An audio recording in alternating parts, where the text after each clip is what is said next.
ओम मृत्युंजय महादेव त्राहि मां शरणागतं जन्म मृत्यु जरा व्याधि पीडितं कर्म बंधनै।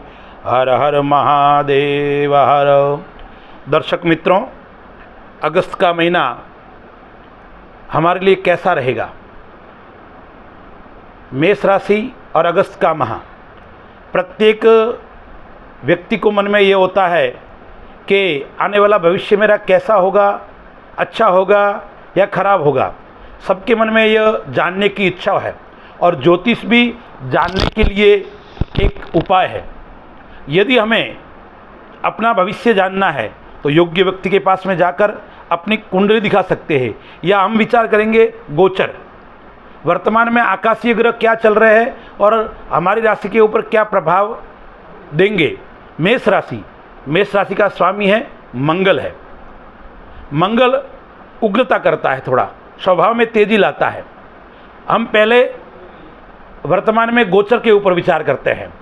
मेष राशि वाले जातकों के लिए प्रथम स्थान में गुरु और राहु विद्यमान है। 7 अगस्त के बाद में चौथे घर के अंदर सूर्य और शुक्र, लेकिन शुक्र देवता वक्री है। 5वें घर के अंदर मंगल और बुध विराजमान है।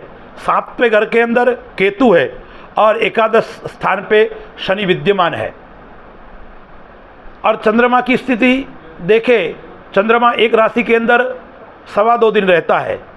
जब चंद्रमा है वो मन और मस्तिष्क का मालिक है, और जब मन के ऊपर चंद्रमा की स्थिति आती है तब मन विचलित होता है, मन परेशान होता है। तो पहले हम देखते हैं कि हमारे इस माह के अंदर कौन सा दिन हमारे लिए अशुभ रहेगा। सावधानी के लिए मैं आपको कुछ तारीख देता हूं, उस तारीख को आपको सावधान रहना पड़ेगा, सोच समझ के कार्य करना पड़ेगा, अन्यथा हम कोई समस्या में फंस सकते हैं। चंद्रमा मन का मालिक है, मन को भ्रमित करता है, मन के अंदर कई प्रकार के विचार उत्पन्न करता है। तो आपको मैं बताता हूँ तारीखें: 5 अगस्त, 6 अगस्त, 14, 15, 16 अगस्त और 24 और 25 अगस्त। इन दिनों में आपको ध्यान रखने की आवश्यकता है, अपने वाणी के ऊपर कंट्रोल करने की आवश्यकता है। अपने वाणी से किसी का बुरा नहीं हो, किसी को बुरा नहीं बोले, इसके ऊपर विचार करने की हमें आवश्यकता है। यदि इस दिनों में हम सावधान रहेंगे तो ये हमारा समय अच्छा जाएगा। लग्न के अंदर गुरु और राहु यानी चांडाल योग, साथ में लक्ष्मी नारायण योग, 7 अगस्त तक बुध और शुक्र की युति। शुक्र भी वक्री है। लग्न के अंदर गुरु राहु हमें समस्या उत्पन्न भी करता है। समस्याएं कौन सी है? तो कहते हैं कि हमारे मन को विचलित करेगा, मन को उच्चाटित करेगा, मन में गलत गलत विचार आएंगे। इसलिए हमारे मन को केंद्रित करने की आवश्यकता है, लक्ष्य लेकर चलने की आवश्यकता है। यदि हम लक्ष्य लेकर चलेंगे हमारे कार्य की सफलता होगी। चौथे घर के अंदर सूर्य है और 7 तारीख को शुक्र भी आएगा। सूर्य और शुक्र की युति है चंद्रमा के घर के अंदर। वो आपको धन की प्राप्ति करवाएगा, आपको माता का स्वास्थ्य भी थोड़ा गड़बड़ कर सकता है, इसलिए सावधान रहे। माता की सेवा करें, आपको आशीर्वाद प्राप्त होगा। विद्यार्थियों के लिए विचार करें, पंचम स्थान विद्या का, संतान का, वहाँ पे मंगल और बुध का युति है। 18 तारीख को मंगल कन्या राशि में आने वाला है, तो 18 तारीख तक विद्यार्थियों के लिए ये माह अच्छा रहेगा, संतान के लिए अच्छा रहेगा।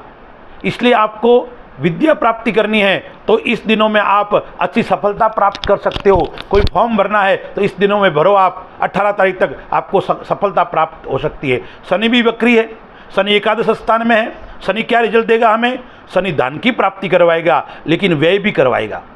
शनि हमें कोई अच्छा व्यापार प्राप्त करवा सकता है, शनि हमें न्यायालय के अंदर विजय प्राप्त करवा सकता है, लेकिन वक्री है।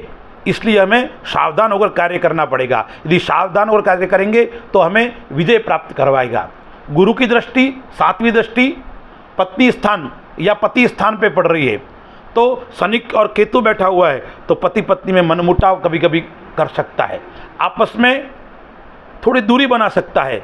इसलिए हमें शनि की उपाय करने की भी आवश्यकता रहेगी। अब क्या करना चाहिए, क्या नहीं करना चाहिए, उसके ऊपर भी विचार करना चाहिए हमें।